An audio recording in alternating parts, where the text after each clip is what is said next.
हाँ, तो हम बात कर रहे थे लिमिटेशंस और चैलेंजेस की, जो कि एक रोबोट के थ्रू सोसाइटी में आ रहे हैं या रोबोट की टेक्नोलॉजी को इक्विप करने में आ रहे हैं। तो सबसे पहला जो चैलेंज है, जो लिमिटेशन है, वो है हाई कॉस्ट का, क्योंकि इनिशियल इन्वेस्टमेंट इक्विपमेंट में, रोबोटिक इक्विपमेंट को परचेज करने में बहुत हाई होती है। तो इसलिए हर इंडस्ट्री के लिए ये चीज़ फिजिबल नहीं होती है। दूसरे नंबर पर जब मैं बात, दूसरा बैरियर है वो है रिजिडिटी, यानी कि जितना हमने प्रोग्राम किया है अभी, इतना इंडिपेंडेंट नहीं है हमारा रोबोट कि वो खुद से थिंक कर पाए और अडेप्ट कर पाए पैरामीटर्स के अकॉर्डिंग कि क्या उसको डिसीज़न लेना है। इतना अभी इंडिपेंडेंट अपना रोबोटिक इक्विपमेंट नहीं है करंट इंडस्ट्रीज़ में। कॉम्प्लेक्सिटी की बात करें तो स्पेशलाइज्ड टेक्निकल स्किल चाहिए उसकी मेंटेनेंस और प्रोग्रामिंग के लिए। अडेप्टेबिलिटी की भी बात करें तो हैंडल करना लिमिटेड एबिलिटी है, हैंडल अनस्ट्रक्चर्ड और नोवल एनवायरनमेंट्स को। इसी के साथ एक बहुत बड़ा लिमिटेशन और चैलेंज है जो कि सोसाइटल एस्पेक्ट पे भी है कि रोबोटिक इक्विपमेंट से जो कि हम इंडस्ट्री में यूज़ कर रहे हैं वो ह्यूमन वर्कर्स को रिप्लेस कर रहा है। वो ह्यूमन वर्कर्स को जो रिप्लेस कर रहा है तो वो कहीं ना कहीं अनएम्प्लॉयमेंट को बढ़ा रहा है। तो ये एक बहुत बड़ा ड्रॉबैक है। हमें इस ड्रॉबैक को भी सोचते हुए आगे काम करना चाहिए। खैर, इसके आगे अगर मैं चलूँ तो क्या क्या कंपोनेंट्स होते हैं हमारे रोबोट के पास में, तो पहले नंबर पे सेंसर्स होते हैं जो उसकी पोजीशन को, फोर्स को, टेम्परेचर को, प्रॉक्सिमिटी यानी डिस्टेंस को बताते हैं। यहाँ से उसको एक तरीके के डेटा मिलते हैं जिस पे एक्ट करके वो काम करता है, सेंस करता है। ये सेंसेस हैं रोबोट के।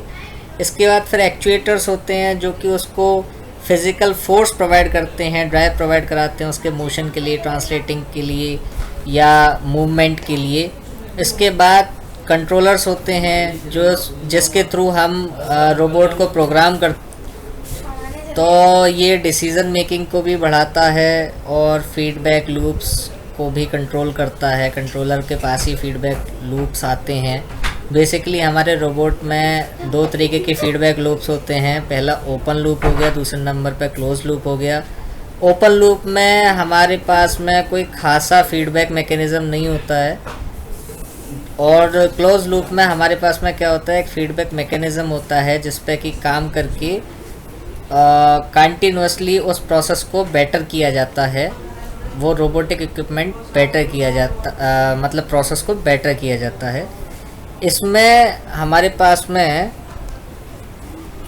विज़न सिस्टम होता है। विज़न सिस्टम जिसके थ्रू रोबोट देख सकता है, वो कैमरा हो गया, ऑप्टिकल सेंसर्स हो गए, जिससे कि अपनी पोजीशन को वो आइडेंटिफाई करता है, लोकेट करता है और ऑब्जेक्ट्स को देख पाता है। दूसरे नंबर पर सर्वो मोटर्स होते हैं जो कि प्रिसाइज मूवमेंट कंट्रोल करते हैं। एंड इफेक्टर्स होते हैं। एंड इफेक्टर्स को मैं एक अलग ही वीडियो में कवर करूँगा पूरा। इसके संग में रियल टाइम प्रोसेसिंग हमारे मॉड्यूल्स होते हैं। Controllers execute complex algorithms to manage path planning and feedback, जो मैनेज करते हैं। कम्युनिकेशन के लिए हम उसको प्रोग्राम कर देते हैं। और भी बहुत सारी चीज़ें कंपोनेंट्स में आती हैं रोबोट के। इंडस्ट्री इम्पैक्ट की बात करें तो हमारा रोबोट लगभग सारी जगहों पर यूज़ में आ रहा है। मैन्युफैक्चरिंग में यूज़ में आ रहा है, उनके असेंबली लाइंस में, मटेरियल हैंडलिंग में काफ़ी यूज़फुल है। हेल्थ केयर में ह्यूमन कैपेबिलिटी से ज़्यादा सर्जिकल प्रिसीजन को प्रोवाइड कराने में हमारा रोबोट काफ़ी हेल्पफुल है। और इनोवेशन में तो है ही है कि एआई को इंटीग्रेट करके हम एडवांस्ड पाथ प्लानिंग और एडेप्टिव मैन्युफैक्चरिंग को यूज़ कर सकते हैं। और भी बहुत सारे फील्ड हैं, जैसे डिफेंस हो गया, जैसे एग्रीकल्चर हो गया, जैसे लॉजिस्टिक्स हो गया। बहुत सारे फील्ड्स हैं ऐसे जहाँ पे कि हमारे रोबोट की नीड है और वो ट्रांसफॉर्म कर रहा है रेगुलरली उन सारे सेक्टर्स को।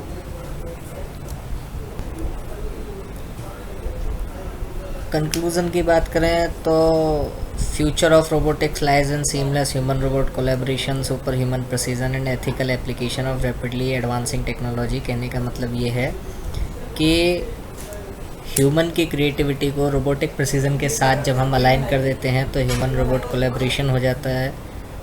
साइबर फिज़िकल सिस्टम्स को हम यूज़ कर सकते हैं, सुपर ह्यूमन फिनिश हम ला सकते हैं, क्योंकि फ्यूचर रोबोट्स जो हैं वो ह्यूमन की कैपेबिलिटी को भी इंक्रीज़ करेंगे, एक्यूरेसी, स्पीड, एंड्योरेंस सबको इंक्रीज़ कर देंगे और उनके कॉम्प्लेक्स टास्क करने की जो क्षमता है उसको भी बढ़ा देंगे। एथिकल एप्लीकेशन की बात बताऊं तो balancing rapid technological advancement with responsible and ethical deployment of the technology. As we are the engineer of the future, हम भविष्य के इंजीनियर हैं। हमें ध्यान में रखना चाहिए principles of safety, ethics and human centred design that must guide every advancement in the robotic revolution. So very thank you guys. आज के वीडियो लेक्चर में इतना ही था, जो कि हमने रोबोट का एक टोटल ओवरव्यू दिया। इसके डिटेल्ड सेशंस अभी आएंगे जिसमें कि हम ऑटोमेशन, टाइप्स ऑफ ऑटोमेशन को कवर करेंगे, टाइप्स ऑफ रोबोट्स को अभी और डिटेल में कवर करेंगे, पूरा का पूरा प्लेलिस्ट बनाएंगे इस चीज़ की। इसके संग अभी हम और भी कवर करेंगे इसकी प्रोग्रामिंग को। ऑफलाइन प्रोग्रामिंग हो गई, टीच पेंडेंट के थ्रू प्रोग्रामिंग हो गई। अभी हम बहुत कुछ रोबोटिक इंडस्ट्रियल रोबोटिक्स में कवर करेंगे।